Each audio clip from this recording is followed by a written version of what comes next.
Ella Flagg Young was the third child of working-class parents.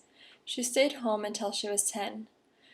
At age 9, she taught herself how to read and write.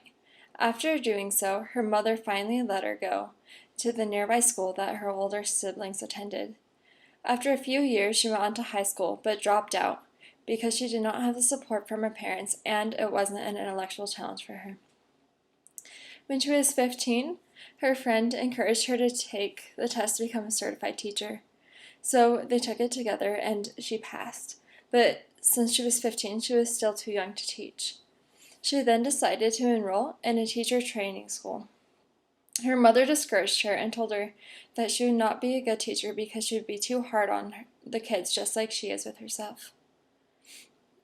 Instead of giving up, she found a teacher who let her try teaching to see how successful she would be as a teacher.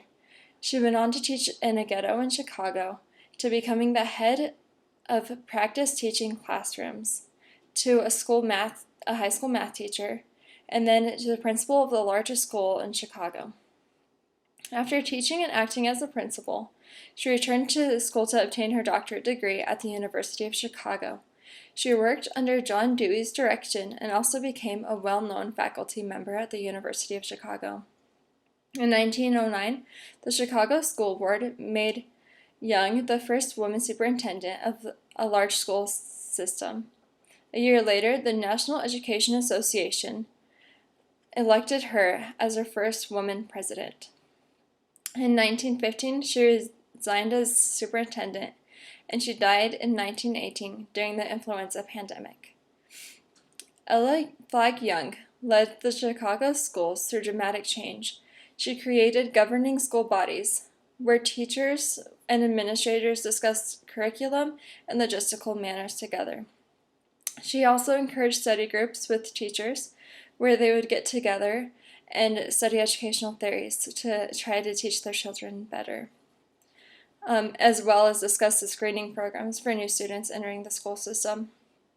In addition to that, she added deans to schools to help counsel the students. She also was responsible for adding sex hygiene programs into schools. These in Chicago were the first to be offered in any schools. Beyond her service as an administrator, she published works on a variety of topics. Her most recognized work is Isolation in the Schools that she wrote in 1900. In this book, she analyzed relationships between schools as an industrial society and suggested compartmentalized education that she suggested that alienates students and therefore they don't perform as well when they're categorized into like age groups or in clock-driven courses with certain content that they have to learn in a certain amount of time.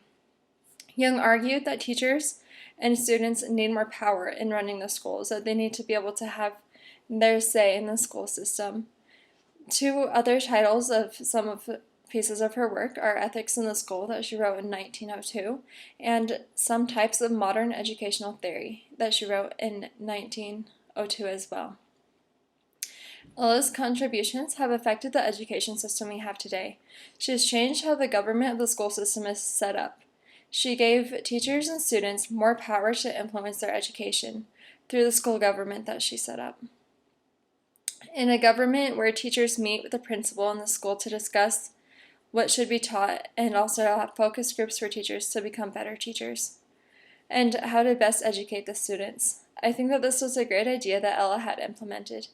I think that when teachers have more influence on how the school functions, they want to do better and they are more successful at teaching their students. I also like this because it gives the teachers a voice. The teachers all have their own ideas. They're the ones who work directly with the students.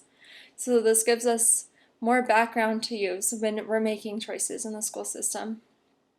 She also worked to give principals more direction over the students than previously when they were mostly just doing office work. So as well as that, she also implemented that sex hygiene program, the first to be implemented in the States. I think that as a contribution we can all be grateful for. Just imagine if some of the kids that we went to school with hadn't learned about those kinds of things in school. Because nowadays, parents don't really talk to their children about it. Either they don't know how or they just don't want to. So having that taught in the schools is a great thing, I think. Besides the contributions to teaching and education that Ella made, she also gave women more of a voice. She was one of the first women to be superintendent and president of the National Education Association. Through this, she made it possible for women to hold these positions. She showed us that women can do great things. I hope that we can all learn from Ella Flagg Young's accomplishments and use what she has taught us to better the world of education for all those to come.